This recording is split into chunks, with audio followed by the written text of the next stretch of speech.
ಉದ್ಯಮಿ ಯುಬಿ ಶೆಟ್ಟಿಯವರು ಉಪ್ಪುಂದ ಶ್ರೀ ದುರ್ಗಾ ಪರಮೇಶ್ವರಿ ದೇವಸ್ಥಾನದಲ್ಲಿ ನೂತನವಾಗಿ ನಿರ್ಮಿಸಿದ ರಾಜಗೋಪುರ ಸಮರ್ಪಣಾ ಧಾರ್ಮಿಕ ಕಾರ್ಯಕ್ರಮಕ್ಕೆ ಮಾಜಿ ಸಚಿವ ಹಾಗೂ ಕೆಪಿಸಿಸಿ ಅಧ್ಯಕ್ಷ ಡಿಕೆ ಶಿವಕುಮಾರ್ ಅವರು ಆಗಮಿಸಿ ಶತಚಂಡಿಕಾಯಾಗ ಹಾಗೂ ಪೂರ್ಣಾಹುತಿ ಕಾರ್ಯಕ್ರಮದಲ್ಲಿ ಪಾಲ್ಗೊಂಡರು. ಯುಬಿಎಸ್ ಚಾರಿಟೇಬಲ್ ಟ್ರಸ್ಟ್ ಅಧ್ಯಕ್ಷ ಯುಬಿ ಶೆಟ್ಟಿ ಕುಟುಂಬದವರು ಹಾಗೂ ದೇವಸ್ಥಾನ ಸಮಿತಿ ಮತ್ತು ಭಕ್ತಾದಿಗಳು ಪೂರ್ಣಕುಂಭದೊಂದಿಗೆ ಸ್ವಾಗತಿಸಿಕೊಂಡು ದೇವಸ್ಥಾನದಲ್ಲಿ ವಿಶೇಷ ಪೂಜೆಯನ್ನು ಸಲ್ಲಿಸಿದರು. ಬಳಿಕ ಶತಚಂಡಿಕಾಯಾಗದ ಪೂರ್ಣಾಹುತಿ ಕಾರ್ಯಕ್ರಮದಲ್ಲಿ ಭಾಗವಹಿಸಿದರು. ಕಷ್ಟಕಾಲದಲ್ಲಿ ಕೈ ಹಿಡಿದ ದುರ್ಗೆಯ ಅನುಗ್ರಹಕ್ಕಾಗಿ ಬಂದಿದ್ದೇನೆ. ಅತ್ಯಂತ ಆತ್ಮೀಯರು, ಕುಟುಂಬದ ಸ್ನೇಹಿತರು ಆಗಿರುವ ಯುಬಿ ಶೆಟ್ಟಿಯವರ ಮುಂದಾಳತ್ವದಲ್ಲಿ ನಡೆಯುತ್ತಿರುವ ಈ ಕಾರ್ಯಕ್ರಮ ನನ್ನ ಕುಟುಂಬದ ಕಾರ್ಯಕ್ರಮವಾಗಿದೆ. ಕಷ್ಟಕಾಲದಲ್ಲಿ ಕೈ ಹಿಡಿದ ಮತ್ತು ಎಲ್ಲರ ಕಷ್ಟಗಳಿಗೂ ಪರಿಹರಿಸುವ ಉಪ್ಪುಂದ ಶ್ರೀ ದುರ್ಗಾ ಪರಮೇಶ್ವರಿಯ ಅನುಗ್ರಹ ಎಲ್ಲರಿಗೂ ದೊರೆಯಲಿ ಎಂದು ಹೇಳಿದರು. ಕರ್ನಾಟಕ ರಾಜ್ಯದ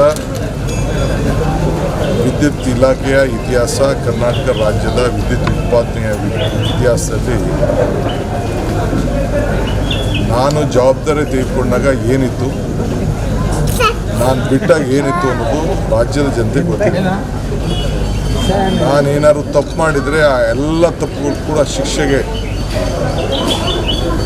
ಕಾರಣಕರ್ತರಾಗಲಿಕ್ಕೆ ನಾನು ಬದ್ಧನಾಗಿದ್ದೇನೆ. ಯಾವ ತನಿಖೆ ಬೇಕಾದ್ರೂ ಮಾಡಲಿ, ಏನು ಬೇಕಾದ್ರೂ ಮಾಡಲಿ, ಎಲ್ಲ ತನಿಖೆಗೂ ಸಿದ್ಧ ಆಗಿದ್ದೇನೆ.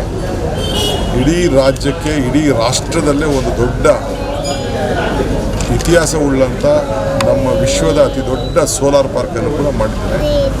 ಒಂದು ಚೂರು 1% 0.1% ನಾನು ಏನಾದ್ರು ಅದರಲ್ಲಿ ಹೆಚ್ಚು ಕಮ್ಮಿ ಮಾಡಿದ್ರು ಕೂಡ ನಾನು ಹೊಣೆಯನ್ನು ಹೊತ್ತುಕೊಳ್ಳಲಿಕ್ಕೆ ನಾನು ಬದ್ಧನಾಗಿದ್ದೇನೆ.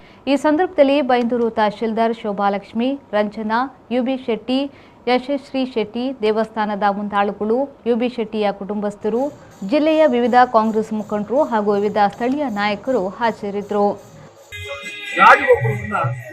ನಿರ್ಮಾಣ ಮಾಡಿಸಬೇಕಂತ ಸುಮಾರು 12 ವರ್ಷ ಹಿಂದಿನ ಒಂದು ಹರಕೆ ಮತ್ತು ಬಯಕೆ ಬಹಳ ತುಂಬ ಸಮಸ್ಯೆ ಇವತ್ತು ನೆನಸಾಗಿದೆ. ನಾಳೆ ಅದು ಲೋಕಾರ್ಪಣೆ ಆಗಲಿದೆ. ಪೂಜ್ಯ ಪೂಜಾ ನಮ್ಮ ವೀರೇಂದ್ರ ಹೆಗ್ಡೆ ಡಾಕ್ಟರ್ ವೀರೇಂದ್ರ ಹೆಗ್ಡೆ ಲೋಕಾರ್ಪಣೆಗೊಳ್ಳಲಿದೆ ನಾಳೆಗೆ. ಇವತ್ತು ಕಳೆದ 2-3 ದಿವಸದಿಂದ ಶತಚಂಡಿಕಾಯಾಗದ ಪ್ರಯುಕ್ತ ಪೂರ್ಣಾಹುತಿ ಇತ್ತು. ಸನ್ಮಾನ್ಯ ಡಿ ಕೆ ಶಿವಕುಮಾರ್ ಅವರು ನನ್ನದು ಅವರದ್ದು ಸುಮಾರು 25-30 ವರ್ಷದ ಬಂಧುತ್ವ ಸ್ನೇಹಿತರು. ಅದಕ್ಕನುಗುಣವಾಗಿ ಇದು ಪೂರ್ಣಾಹುತಿಗೆ ನೀವು ಬರಲೇಬೇಕಂತ ನಾವು ಕೇಳ್ಕೊಂಡಿದ್ದೆ. ನಾಳೆ ಕೂಡ ಅವರು ಕಾರ್ಯಕ್ರಮಕ್ಕೆ ಅವರು ಇರಬೇಕಾಗಿತ್ತು. ಅವರು ಗುರುತು ಮುಂದೆ ಬೆಳಿಗ್ಗೆ ಕಾಣುತ್ತೆ.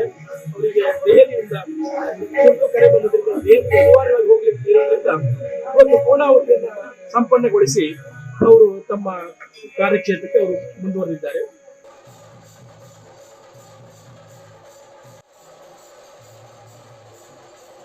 ರವಿರಾಜ್, ವಿ4 ನ್ಯೂಸ್, ಬೈಂದೂರು.